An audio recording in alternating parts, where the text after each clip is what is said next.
were actually just talking about it in the room. There was a round today, I think, on Split, and Jonah said like, "Yo, we're bouncing on each other," and then Nate just goes, "Hey, yo." So it was kind of collab between them, and then we just start dying laughing, and then immediately like 5 seconds after, we're like, "All right, dial it in," and then we figure out what we would need to do, and it was funny. So just keeping the atmosphere high, it really helps us. Hey everyone, G2 here. I'm here with victorious Trent after their series against Sentinels, back-to-back split champions, split one. Yeah. Kind of creating a little North American dynasty here. You know, initial thoughts, feelings after that. That was 20 minutes ago when you just beat Sentinels.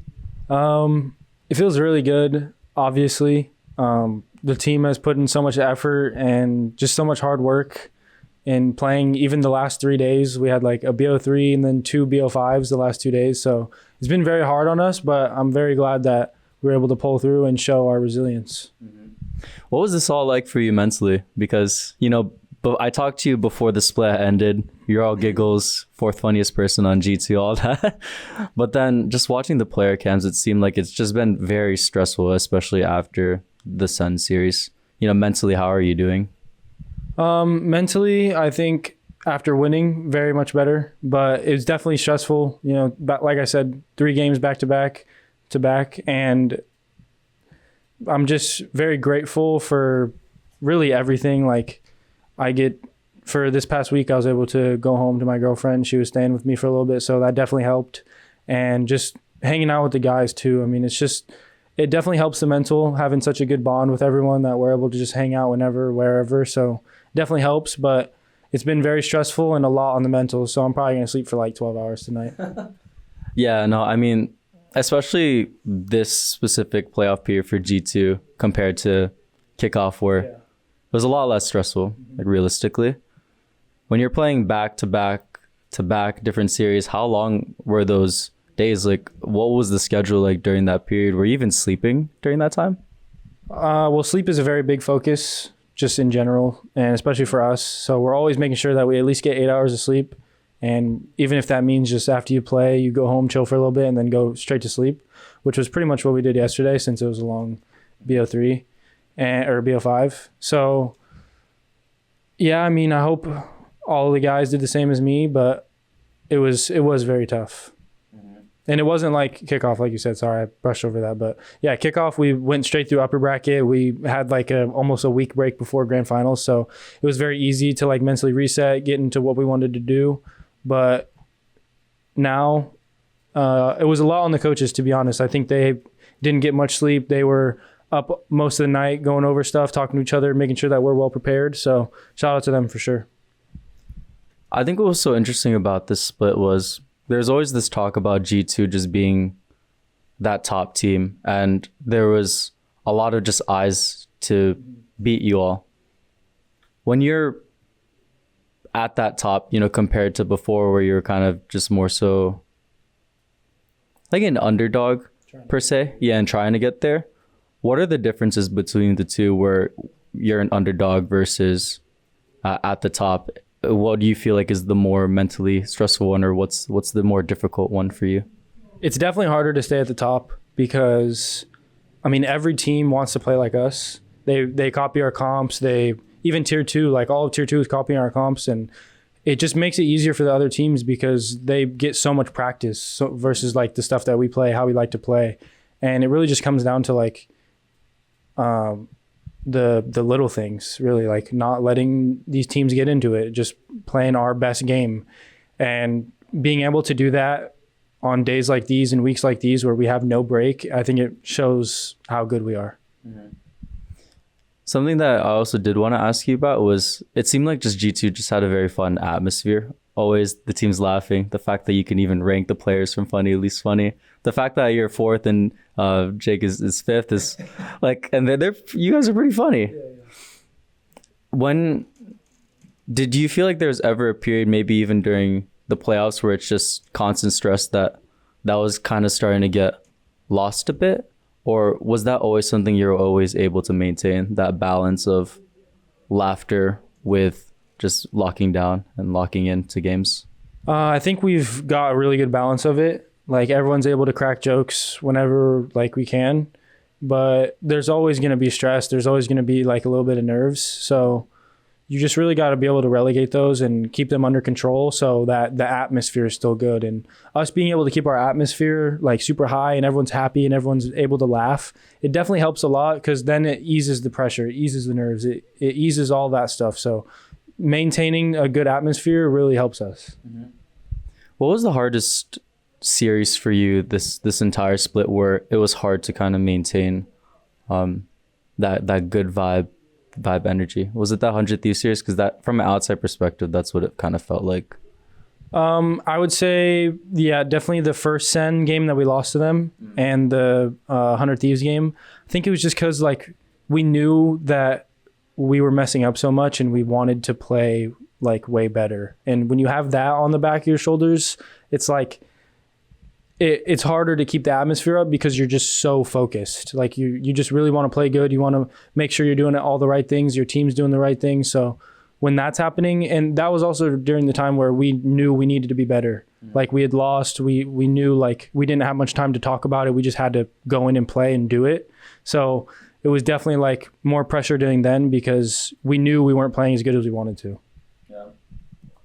I spoke to Josh and he was talking about how I think a few days or even just the days leading up to the 100 Thieves series, he had Discord calls with each of you players. I guess without even sharing too much, I don't want to leak strats or anything, but like, what were kind of the biggest takeaways you had from that conversation for you? What were the things that you felt like you were, struggling with during that period? Josh basically just told me to be more assertive, just put the people in the right spots, because a lot of the times I do have the right read. It's just harder for me to like be that assertive voice and make sure like they're listening to me. I ask too many questions sometimes.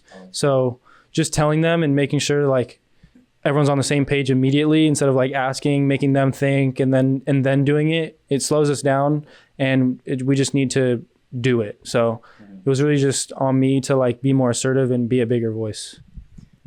That's actually really interesting because I remember just watching a Sean Gare's podcast where he was talking about there would be certain situations in his previous teams where asking a question mid-game about what they should do kind of takes people out of it. When you were speaking with Josh, even your teammates, was that kind of the reason why it was, be more assertive instead of asking questions? No, it was just more of like it needs to be done quick. Like we need to be a step ahead of the other team. You can always ask questions like obviously not in the hectic moments because you need to just say, we got to do this, we got to do that. Like if they're on you or they're running you down, like you have to be quick thinking and making sure you and your other guy are on the same page. But there's times where you can ask questions like, should we do this? Yeah, all right, let's go. But like it's very time dependent. Yeah. So in the moments where we need to be assertive and there's less time, that's when I needed to step up there. Mm-hmm.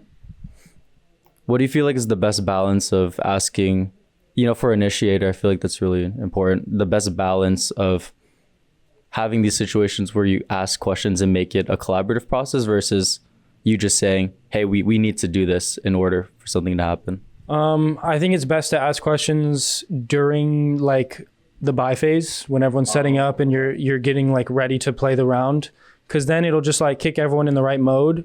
But actually during the round, there shouldn't be as many questions. It should just be like, let's do this, let's do that. Because, you have to have trust in your teammates. You have to like trust that they have a good read too of why they're saying that.